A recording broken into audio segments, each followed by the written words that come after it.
எல்லாரும் எப்படி இருக்கீங்க? உங்க சண்டே எப்படி போச்சுன்னு சொல்லுங்க. என் சண்டே இப்படி தான் போச்சு. ஆக்சுவலி இது சண்டே எடுத்த மினி விலாக் தான்.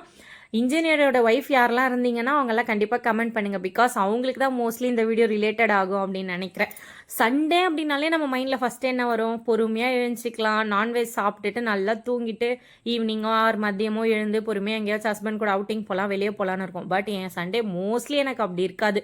பிகாஸ் அந்த டைமில் தான் எனக்கு 6 o'clock 7 o'clock எழுந்துக்கணும். ஏன்னா அன்றைக்கி ஹஸ்பண்ட் வந்து என்ன பண்ணுவார்னா சைட் விசிட் ஃபிக்ஸ் பண்ணிடுவார். ஏன்னா கிளைண்ட்ஸ்லாம் அன்றைக்கி தான் வீட்டில் இருப்பாங்க. ஸோ நமக்கும் வேறு என்ன பண்ணுறது, போய் தானே ஆகணும். ஹஸ்பண்ட் கூட வெளியே போகணும் அப்படின்னு சொல்லிட்டு அன்றைக்கி சைட் விசிட் டேவாக மாற்றியாச்சு. ஓகே, அப்படியே கிளம்பியாச்சு. இன்ஜினியரோட ஒய்ஃபாக இருக்கிறவங்களுக்கு மட்டும்தான் அந்த சண்டே எப்படி போதும் அப்படின்றது கண்டிப்பாக தெரியும். நமக்கு எனர்ஜி வேணும் இல்லையா? போய் சைட்டில் உட்காந்துட்டு இருக்கணும். இவர் கண்டிப்பாக 1 hour 2 hour அப்படி சொல்ல முடியாது. பிகாஸ் கிளைண்ட்டுங்க பேசிகிட்டு இருப்பாங்க, நம்ம எதுவும் டிஸ்டர்ப் பண்ண முடியாது இல்லையா? ஸோ நமக்கு ஃபஸ்ட்டு எனர்ஜி வேணும்னு சொல்லிட்டு போயிட்டு ஆளுக்கு ஒரு ஜூஸ் வாங்கி குடிச்சு முடிச்சோம். கிளைண்ட்டும் அந்த வேலை வந்துட்டு இருந்தாங்க.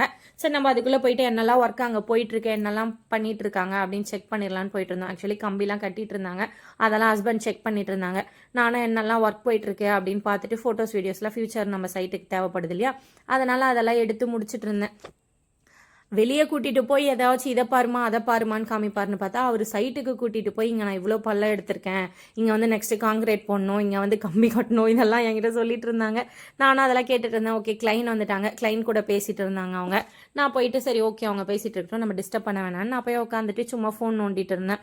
பக்கத்தில் இன்னொரு சைட் இருக்குது, அங்கேயும் கூப்பிட்டுருந்தாங்க. அங்கே ஆக்சுவலி அன்றைக்கி ஒர்க் நடக்கலை, பட் அங்கே என்ன அப்டேட் அப்படின்னு பார்க்கலான்ட்டு அங்கே கிளம்பி இருந்தோம். மெட்டீரியல்ஸ்லாம் வந்திருந்ததா, ஸோ இறக்கி வச்சுட்டு அங்கே போயிடலாம் அப்படின்னு சொல்லிட்டு கிளம்பி அங்கே போயிட்டோம். அங்கே போயிட்டு என்னென்னலாம் ஒர்க் இருக்குது, பேலன்ஸ் என்ன அப்படின்லாம் அவர் செக் பண்ணிட்டு இருந்தார். நான் என்ன பண்ணுறது, சும்மா தானே உட்காந்துட்டு ஏதாவது பண்ணிட்டு இருக்கணும். அம்மாக்கெலாம் கால் பண்ணி ஃபோன் பேசின்னு ஃப்ரெண்ட்ஸ் கிட்ட பேசுறது. காரில் என்ன பண்ணுவோம், கண்டிப்பாக 1 hour ஆயிரும். என்னெல்லாம் பண்ணணுமோ சும்மா ஃபோன் நோண்டிட்டு ரீல்ஸ் பார்த்துட்டு அந்த மாதிரி சுற்றிட்டு இருந்தேன். அங்கே மரவங்கள்லாம் இருந்தது, சும்மா ஒரு கிளிக்லாம் எடுத்துகிட்டு அப்படியே உட்காந்து பார்த்துட்டு இருந்தேன். அப்புறம் ஃபைனலாக பட்டாபிராமுக்கு போக வேண்டியது இருந்தது. அங்கே கொஞ்சம் ஃபென்சிங் ஒர்க்குக்காக கால் பண்ணியிருந்தாங்க. சரி அப்படியே கிளம்பலாம் அப்படின்ட்டு இந்த சைட்டு அந்த சைட்டு எல்லாத்தையும் முடிச்சுட்டு ஓனர்கிட்டலாம் எல்லாம் இன்ஃபார்ம் பண்ணிட்டு நெக்ஸ்ட் அப்டேட் என்னன்றதெல்லாம் உங்களுக்கு சொல்லிவிட்டு கிளம்பணும். ஆக்சுவலி ஜெயச்சந்திரனும் இருந்தது, டிமார்ட்டும் இருந்தது. பட் நம்மளால தான் ஷாப்பிங் போக முடியாது, கண் எதிர்க்க இருந்தும் ஷாப்பிங் போக முடியாது. ஸோ அப்படியே ஏக்கமாக பார்த்துட்டு அங்கேருந்து கிளம்பிட்டோம். பட்டாபிராமில் போயிட்டு கிளைண்ட்டை பார்த்து மீட் பண்ணிவிட்டு ஒரு இளநீர் வாங்கி ஃபஸ்ட்டு நமக்கு எனர்ஜியை ஏற்றிட்டு அப்புறம் லன்ச் டைம் அரௌண்ட் ஒரு 3 ஆகிடுச்சு. பிகாஸ் லன்ச் டைமில் ப்ராப்பராக நம்மளால் சாப்பிடவே முடியாது சைட் விசிட் போயிட்டோம் அப்படின்னா. அப்புறம் எஸ்எஸ் போயிருந்தோம், 2 எஸ்எஸ் கிட்டேயுமே போயிருந்தோம். எங்கேயுமே டைனிங் அவைலபிள் இல்லைன்னு சொன்னாங்க. ஏன்னா 3:30 ஆகிடுச்சு. சரி ஓகே, இன்றைக்கி நம்ம காரில் தான் சாப்பிட்டாகணும்னு சொல்லிட்டு பார்சல் வாங்கிட்டு வந்து கார்லேயே வச்சு சாப்பிட்டுட்டோம். 3:30 சம்திங், ஒரு 4 o'clock ஆகிடுச்சு சாப்பிட்டு முடிக்க. நெக்ஸ்ட்டு சும்மா இல்லை, அப்படியே நேராக அடுத்த சைட்டுக்கு போய் ஆகணும். Avadi to Maraimalai Nagar around 1 hour travel. அங்கேருந்து மறுபடியும் அப்படியே பேசிட்டு சாங்ஸ்லாம் போட்டுட்டு ஜாலியாக அங்கேருந்து கிளம்பணும். நெக்ஸ்ட் அடுத்த சைட்டுக்கு போகணுன்னு சொல்லிட்டாரு. அங்கே போயிட்டு அங்கே என்ன ஒர்க்லாம் போயிட்டுருக்கு, மெட்டீரியல்ஸ்லாம் என்ன வந்திருக்கு, அங்கே பேமெண்ட் கொடுக்குற ஒர்க் இருந்தது. போயிட்டு பேமெண்ட்லாம் கொடுத்து முடிச்சுட்டு அங்கே நெக்ஸ்ட் அப்டேட் என்னன்னு சொல்லிட்டு இருந்தாங்க. அந்த ஓனருக்கும் கால் பண்ணிவிட்டு அவங்களும் வரேன்னு சொல்லியிருந்தாங்க. அவங்கக்கிட்ட எல்லாத்தையும் பேசி முடிச்சுட்டு ஃபைனலாக ஓகே கிளம்பலாம் அப்படின்னு சொன்னார் ஹஸ்பண்ட். அப்போ தான் எனக்கு கொஞ்சம் ரிலாக்ஸ் ஆச்சு, ஓகே அப்படின்ட்டு. ஒன் சைடு ஓகேன்னு இருந்தாலும் இன்னொரு சைடும் இவ்வளோ லாங் போயிட்டு வராரு ஹஸ்பண்ட், நமக்காக தான் போகிறாருன்னு ஒன் சைடு கொஞ்சம் ஃபீலிங்காகவும் இருந்தது. பட் ஒர்க் நம்ம அந்த மாதிரிலாம் பார்க்க முடியாது இல்லையா? எல்லாத்தையுமே பார்த்து பண்ணி தான் ஆகணும். இவ்வளோ நேரம் சுற்றுனதுக்கு எனக்கு ஐஸ் வைக்கிறாராமா. எங்கே போனாலும் ஹஸ்பண்ட் வந்து ஸ்டிக்கர் வாங்கி கொடுத்துருவார் எனக்கு. நான் வைக்கிறேனோ வைக்கல, புது புது டிசைன்ஸ் ஏதாச்சும் வாங்கிட்டு வந்து கொடுத்துருவாரு.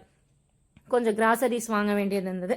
எப்பயும் போல் வீட்டு பக்கத்தில் இருக்கிற ஷாப்புக்கே போயிட்டு எல்லாத்தையும் வாங்கிட்டு இந்த பிரேஸ்லெட்ஸ்லாம் பார்த்தோன்னே எனக்கு ஸ்கூல் டேஸ் ஞாபகம் வந்துச்சு. பிகாஸ் ஸ்கூல் டேஸில் தானே இந்த மாதிரிலாம் 25 35 வாங்கி போடுவோம்.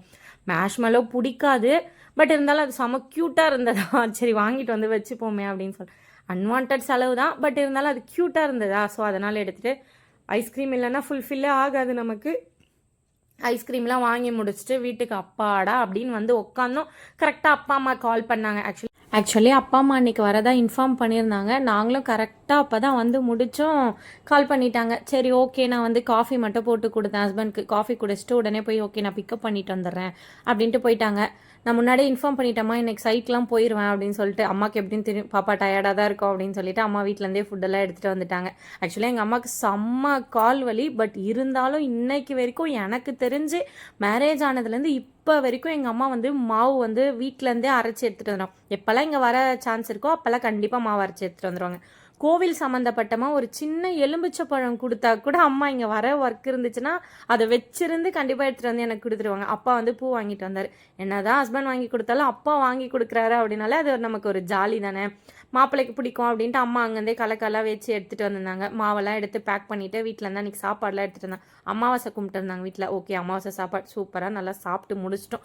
ஓகே பாய், நெக்ஸ்ட் வீடியோவில் பார்க்கலாம். மறக்காமல் என்ன சப்ஸ்கிரைப் பண்ணிக்கோங்க.